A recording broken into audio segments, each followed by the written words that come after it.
Hi ನಮಸ್ತೆ ಎಲ್ರಿಗೂ ಸವಿರುಚಿಯ ಆಟ ಚಾನಲ್ಗೆ ಸ್ವಾಗತ. ಇವತ್ತು ನಾನು ಮಾಡ್ತಿರೋಂಥ ಒಂದು ಸ್ನ್ಯಾಕ್ಸ್ ರೆಸಿಪಿ ಬೆಂಡೆಕಾಯಿಂದ ಒಂದು ಡ್ರೈ ಆಗಿ ಫ್ರೈ ಮಾಡ್ಕೊಳ್ಳೋಣ ಅಂತ.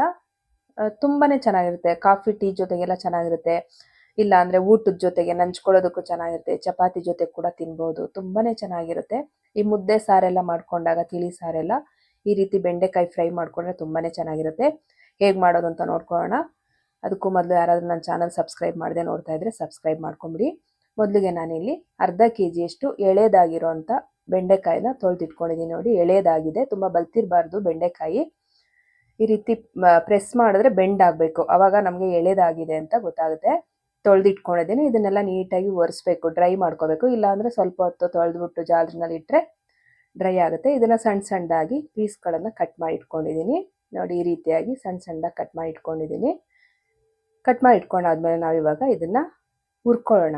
ಅಂದರೆ ಖಾಲಿ ಬಾಣಲೆ ಇಟ್ಕೊಂಡು ಒಂದು ಸ್ಟವ್ ಹಚ್ಕೊಂಡಿದ್ದೀನಿ. ಇದಕ್ಕೆ ಎಣ್ಣೆ ಹಾಕೋದು ಬೇಡ, ಇವಾಗ ನಾವು ಡ್ರೈ ಆಗಿ ರೋಸ್ಟ್ ಮಾಡ್ಕೊಳ್ಳೋಣ. ಈ ಬೆಂಡೆಕಾಯಿ ಲೋಳೆ ಅಂಶ ಎಲ್ಲ ಹೋಗೋವರೆಗೂ ನಾವು ಚೆನ್ನಾಗಿ ಹುರ್ಕೋಬೇಕಾಗುತ್ತೆ. ಒಂದು 5 ನಿಮಿಷ ಬೇಕಾಗುತ್ತೆ. ಅಷ್ಟರಲ್ಲಿ ನಾನು ಒಂದು ಸೈಡಲ್ಲಿ ಕಡಲೆ ಬೀಜ ಕೂಡ ಒಂದು 2 ಹಿಡಿಯಷ್ಟು ಕಡಲೆ ಬೀಜ ಕೂಡ ಹುರಿದಿಟ್ಕೊಂಡ್ಬಿಡ್ತೀನಿ. ಇಷ್ಟೊತ್ತಿಗೆ ಬೆಂಡೆಕಾಯಿ ಫ್ರೈ ಮಾಡ್ಕೋತಾ ಇರೋಣ. ಒಂದು ಸೈಡಲ್ಲಿ ಕಡಲೆ ಬೀಜ ಕೂಡ ಹುರ್ಕೊಂಡ್ಬಿಡೋಣ. ನೋಡಿ, ಈ ರೀತಿಯಾಗಿ ಪೂರ್ತಿಯಾಗಿ ಇದು ಲೋಳೆ ಅಂಶ ಹೋಗಬೇಕು. ನೋಡಿ, ಗೊತ್ತಾಗ್ತಾ ಇದೆ ನಿಮಗೆ, ಪಾತ್ರೆಗೆಲ್ಲ ಕಚ್ಕೊಂಡಿರುತ್ತೆ. ಬಾಣಲಿ ಎಣ್ಣೆ ಹಾಕಿಲ್ಲ ಅಲ್ವಾ ನಾವು, ಲೋಳೆ ಅಂಶ ಎಲ್ಲ ಹೋಗಿ ಕೆಳಗಡೆ ಕಚ್ಕೊಂಡಿರುತ್ತೆ. ನೋಡಿ, ಈ ಥರ ಹಿಂಗಂದರೆ ಎಷ್ಟು ಚೆನ್ನಾಗಿ ಉದುರುತ್ತಾ ಇದೆ ನೋಡಿ, ಲೋಳೆ ಅಂಶ ಸ್ವಲ್ಪ ಕೂಡ ಇಲ್ಲ. ಈ ರೀತಿಯಾಗಿ ನೀಟಾಗಿ ನಾವು ಡ್ರೈ ಆಗಿ ಫ್ರೈ ಮಾಡ್ಕೋಬೇಕು.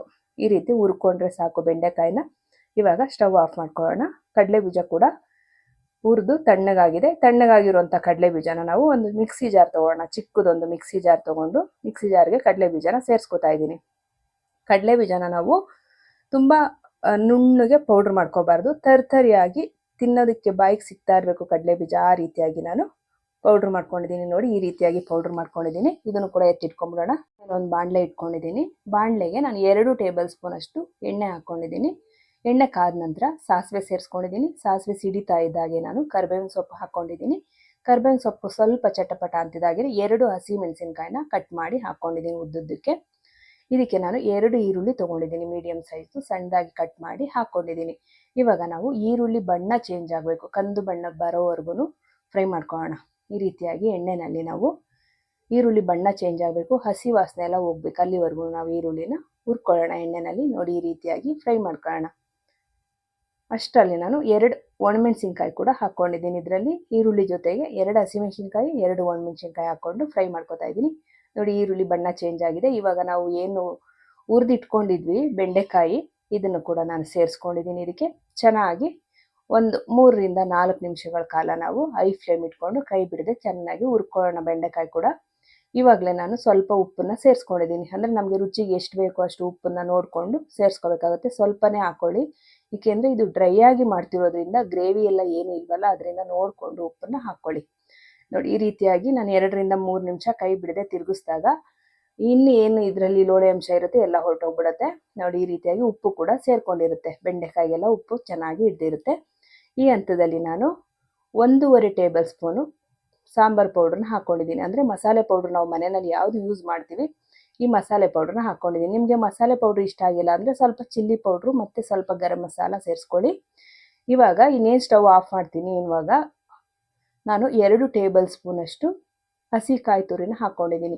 ನಿಮಗೆ ಬೇಕಂದರೆ ಹಾಕ್ಕೊಳ್ಳಿ, ಇಲ್ಲ ಅಂದರೆ ತೊಂದರೆ ಇಲ್ಲ. ಕಡಲೆ ಬೀಜ ಸೇರಿಸ್ಕೊತಾ ಇದ್ದೀನಿ, ಹುರಿದಿಟ್ಕೊಂಡಿದ್ನಲ್ವ ಪುಡಿ ಮಾಡಿ ಇದನ್ನು. ಅದರಿಂದ ನಿಮಗೆ ತೆಂಗಿನಕಾಯಿ ತುರಿ ಬೇಕಂದರೆ ಸೇರಿಸ್ಕೊಳ್ಳಿ, ಬೇಡ ಅಂದರೆ ಸ್ಕಿಪ್ ಮಾಡ್ಬೋದು. ಕಡಲೆ ಬೀಜ ಹಾಕ್ಕೊಳ್ಳೋದ್ರಿಂದ ಅದು ಒಳ್ಳೆ ಟೇಸ್ಟೇ ಇರುತ್ತೆ. 2 ಬೇಡ ಅನ್ನೋರು ಯಾವುದಾದ್ರೂ ಒಂದನ್ನು ಹಾಕ್ಕೊಳ್ಳಿ. ಈ ರೀತಿಯಾಗಿ ನಾನು ನೀಟಾಗಿ ಕಡಲೆ ಬೀಜ ಮತ್ತು ತೆಂಗಿನಕಾಯಿ ತುರಿ ಹಾಕಿ ಸ್ವಲ್ಪ ಹೊತ್ತಾದಮೇಲೆ ಸ್ಟವ್ ಆಫ್ ಮಾಡ್ಕೊಂಬಿಟ್ಟಿದ್ದೀನಿ. ಮಸಾಲೆ ಕೂಡ ಹಸಿ ವಾಸನೆ ಎಲ್ಲ ಹೋಗಿದೆ. ಕಡೆಗೆ ನಾನು ಸ್ಟವ್ ಆಫ್ ಮಾಡಿದ್ಮೇಲೆ ಸ್ವಲ್ಪ ಕೊತ್ತಂಬರಿ ಸೊಪ್ಪನ್ನು ಸಣ್ಣದಾಗಿ ಕಟ್ ಮಾಡಿ ಸೇರಿಸ್ಕೊಂಡು ಆಮೇಲೆ ಒಂದು ಅರ್ಧ ಹೋಳು ನಿಂಬೆಹಣ್ಣಿನ ರಸ ಕೂಡ ಹಾಕೋತಾ ಇದ್ದೀನಿ. ನಿಂಬೆಹಣ್ಣು ರಸ ಬಿಟ್ಟರು ತುಂಬಾ ಚೆನ್ನಾಗಿರುತ್ತೆ ರುಚಿ, ಅದರಿಂದ ನಿಂಬೆ ರಸ ಕೂಡ ಹಾಕ್ಕೊಂಡಿದ್ದೀನಿ.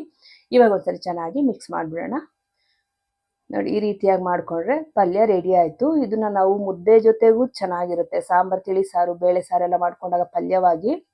ಮತ್ತು ನಮಗೆ ಟೀ ಜೊತೆ, ಕಾಫಿ ಜೊತೆ ಸ್ನ್ಯಾಕ್ಸ್ ಆಗಿ ಕೂಡ ತಿನ್ಬೋದು. ಮಕ್ಳಿಗೂ ಅಷ್ಟೇ ಮಾಡಿಬಿಟ್ಟು ಈ ಥರ ಒಂದು ಸ್ಪೂನ್ ಕೊಟ್ಬಿಟ್ಟು ತಿನ್ನಿ ಅಂದರೆ ತಿಂತಾರೆ. ಊಟ ಟೈಮಲ್ಲಿ ತಿನ್ನೋಕೆ ಇಷ್ಟಪಡದೇ ಇರೋರು ಬೇರೆ ಟೈಮಲ್ಲಿ ಸ್ನ್ಯಾಕ್ಸ್ ಟೈಮಲ್ಲಿ ಕೊಟ್ಟರೆ, ಸ್ಕೂಲಿಂದ ಬಂದಾಗೆಲ್ಲ ಕೊಟ್ಟರೆ ತುಂಬ ಇಷ್ಟಪಟ್ಟು ತಿಂತಾರೆ. ಬೆಂಡೆಕಾಯಿ ಆರೋಗ್ಯಕ್ಕೆ ತುಂಬ ಒಳ್ಳೆಯದು. ಮಕ್ಕಳಿಗೆಲ್ಲ ನೆನಪಿನ ಶಕ್ತಿ ಕೂಡ ಚೆನ್ನಾಗಿರುತ್ತೆ ಅಂತ ಹೇಳ್ತಾರೆ ಬೆಂಡೆಕಾಯಿ ಕೊಟ್ಟರೆ. ನೋಡಿ ನಿಮ್ಗೆಲ್ರಿಗೂ ಇಷ್ಟ ಆಯಿತು ಅಂತ ಅಂದ್ಕೊಂಡಿದ್ದೀನಿ ಈ ರೆಸಿಪಿ. ನಿಮ್ಗೆಲ್ರಿಗೂ ಈ ರೆಸಿಪಿ ಇಷ್ಟ ಆಗಿದ್ರೆ ಹಾಗೆ ನನ್ನ ಚಾನಲ್ನ ಸಬ್ಸ್ಕ್ರೈಬ್ ಮಾಡ್ಕೊಳ್ಳಿ, ವಿಡಿಯೋಗೆ ಒಂದು ಲೈಕ್ ಮಾಡಿ, ಶೇರ್ ಮಾಡಿ, ಕಮೆಂಟ್ ಮಾಡಿ, ಹಾಗೆ ಸವಿರುಚಿಯ ಆಟ ಚಾನಲ್ನ ಸಪೋರ್ಟ್ ಮಾಡಿ. ಇಷ್ಟೊತ್ತು ವಿಡಿಯೋ ನೋಡಿದ್ದಕ್ಕೆ ತುಂಬಾ ಧನ್ಯವಾದಗಳು. ನೆಕ್ಸ್ಟ್ ವಿಡಿಯೋದಲ್ಲಿ ಸಿಗ್ತೀನಿ. Thank you for watching.